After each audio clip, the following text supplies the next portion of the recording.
Hi, this is Laura Cox, the K-12 Learning Support Coordinator and Coach, coming to you from the Teaching and Learning Office. And if you are like me, you are at home trying to work remotely and also co-teach your child, maybe a younger child at home.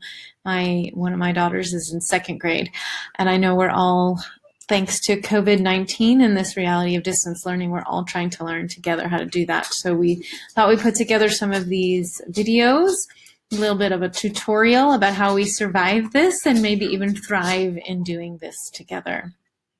So I wanted to start with this note from a teacher. You may have seen it making the rounds on Facebook. And it's just about this idea that, look, our job as parents, first and foremost, is to help support our children to feel safe and calm and to laugh with them, and that is our first and primary job. And that teachers are experts at taking kids where they are and figuring out how to best move them forward. And in this situation where the whole world is experiencing this change in how education is done, we don't have to worry about our kids being behind or ahead. They're where they are and where they need to be, and we really just need to support them in feeling safe and cared for and loved. And so let's focus on that first. And then we'll also, encourage and support them in this thing called distance learning.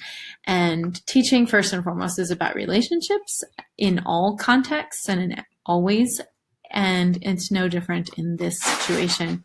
And so as parents, your parents first. So support your kids in their emotional well-being, help them to feel safe and loved, play with them, create with them, dance, laugh, sing, cook, be together, and encourage them and support them in this thing called distance learning. But don't let that interfere with your relationships with them. Don't fight over this. Don't make it a battle.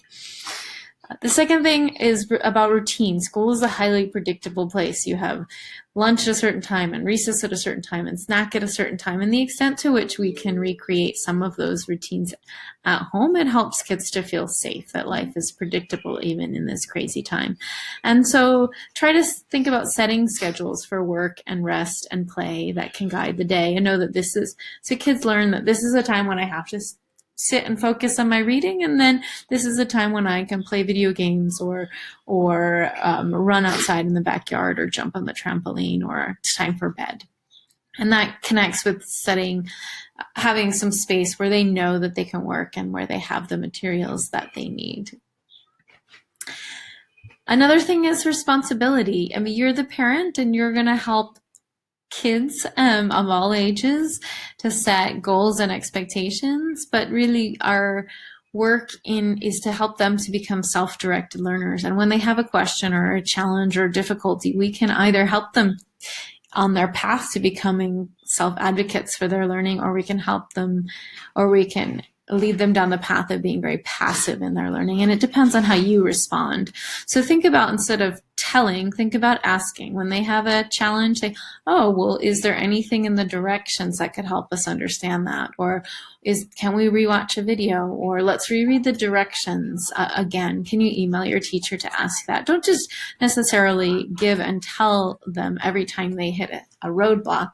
Just like in school, they would be expected to try to do some problem solving. And so try to think about gentle support for problem solving in that same way. And that goes into reading.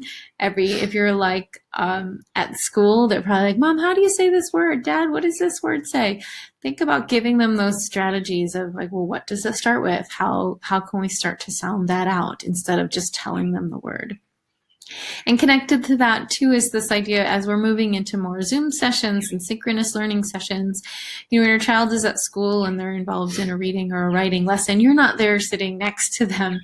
They're expected to work and think for themselves. And so we do know that you might have to help them get on the Zoom session, especially as they're younger, but then leave them to have that experience with their teacher. You don't need to encourage them or guide them in that experience. They can manage that on their own.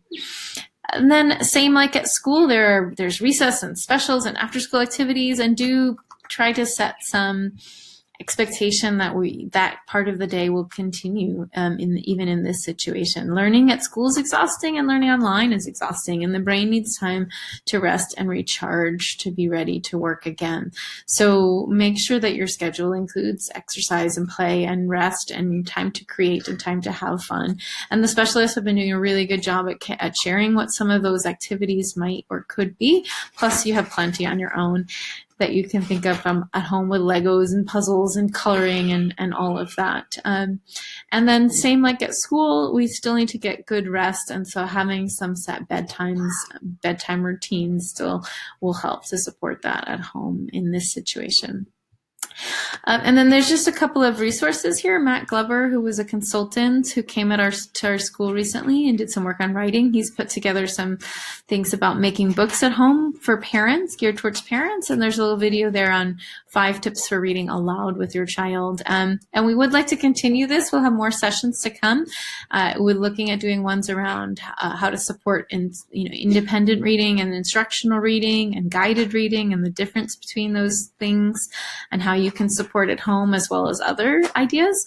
So if you have some ideas that you would like to share, that you would like to know more about, or you have questions about, you can feel free to email me, and the team at Teaching and Learning and our literacy coaches and others are going to be putting together more of these sort of tutorials for you to help support you to be a good, strong co-teacher at home.